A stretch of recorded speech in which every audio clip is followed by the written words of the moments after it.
இப்போதான் நம்ம சேனலுக்கு நீங்கள் முதல் முறையாக வரீங்கன்னா தயவுசெய்து கீழே இருக்கிற ரெட் கலர் சப்ஸ்கிரைப் பட்டன் அழுத்தி சப்ஸ்கிரைப் பண்ணிக்கோங்க. கூடவே அந்த பெல் பட்டன் அழுத்தி ஆள்னு கொடுத்துக்கோங்க. அப்போ தான் நம்ம போடுற வீடியோ உங்களுக்கு தினமும் கிடைக்கும். சரி வாங்க இப்போ நம்ம வீடியோக்குள்ளே போகலாம். கிறிஸ்தவ காப்பகத்தில் மனநலம் பாதிக்கப்பட்ட பெண்ணுக்கு நேர்ந்த பாலியல் கொடுமையை அடுத்து 67 வயது முதியவர் ஒருவர் கைது செய்யப்பட்டிருக்கிறார். மதுரை அருகே கிறிஸ்தவ சேவா சங்கத்தின் கட்டண காப்பகத்தில் மனவளர்ச்சி குன்றிய பெண்ணை 7 முறை பலாத்காரம் செய்து கர்ப்பிணியாக்கி அதை மறைக்க உடல்நல கோளாறு என்று நாடகமாடிய கொடுமை அரங்கேறியிருக்கிறது.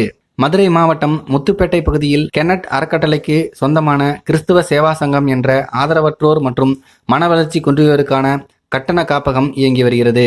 இந்த காப்பகத்தை கடந்த 21 வருடமாக ராஜசேகர் உள்ளிட்ட 10 பேர் கொண்ட குழு நடத்தி வருகிறது. இந்த காப்பகத்தில் மனவளர்ச்சி குன்றிய 45 வயது மதிக்கத்தக்க பெண் ஒருவர் கடந்த 3 வருடங்களுக்கு முன்பாக அவரது தாய்மாமன் மற்றும் அந்த பெண்ணின் சகோதரர் ஆகியோர் கொண்டு வந்து சேர்த்தனர். தாய் தந்தை இருவரும் இறந்து போனதால் கவனிப்பின்றி தவித்த மனவளர்ச்சி குன்றிய தன்னுடைய தங்கையை இந்த காப்பகத்தில் சேர்த்த சகோதரர் ஓட்டலில் வேலை பார்த்து மாதந்தோறும் ரூபாய் 1500 கட்டணம் செலுத்தி பராமரித்து வந்தார். இவர்களுக்கு தாய்மாமன் பக்கபலமாக இருந்திருக்கிறார். வருடத்துக்கு 2 நாட்கள் மட்டும் அந்த பெண்ணை தன்னுடைய வீட்டுக்கு அழைத்து செல்வது வாடிக்கையாக இருந்து வருகிறது. இப்படிப்பட்ட நிலைமையில்தான் வழக்கத்துக்கு மாறாக கடந்த 1 வாரத்திற்கு முன்பு அந்த பெண்ணின் சகோதரர் மற்றும் தாய்மாமாவை அழைத்த காப்பக நிர்வாகி ராஜசேகரன், உங்க பெண்ணுக்கு உடலில் ஏதோ மாற்றம் காணப்படுகிறது, சாப்பிட்டால் வயிறு ஊதுகிறது, எனவே அவரை வந்து அழைத்து சென்று விடுங்கள் என கூறியுள்ளார். அவர்களும் முறையாக காப்பகத்தில் எழுதி கொடுத்துவிட்டு வீட்டுக்கு அழைத்து சென்றுள்ளனர். பின்னர் வீட்டில் உள்ள பெண்களின் அறிவுறுத்தலின் பேரில் மருத்துவரிடம் பரிசோதனை மேற்கொண்டதில்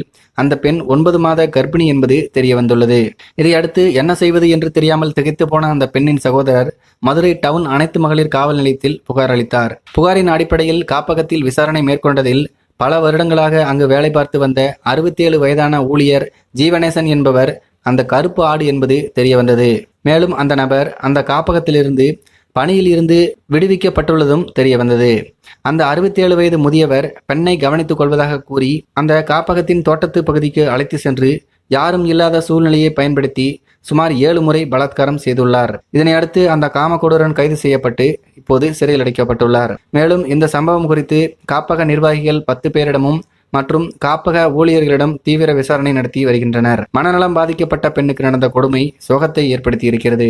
இந்த சம்பவத்தை பத்தி உங்களுடைய கருத்துக்கள் என்ன அப்படிங்கிறத கீழே இருக்கிற கமெண்ட் பாக்ஸ்ல தெரியப்படுத்துங்க. மேலும் இது போன்ற வீடியோக்களை பார்க்க நம்முடைய சேனலை சப்ஸ்கிரைப் பண்ணிக்கோங்க. நன்றி, வணக்கம்.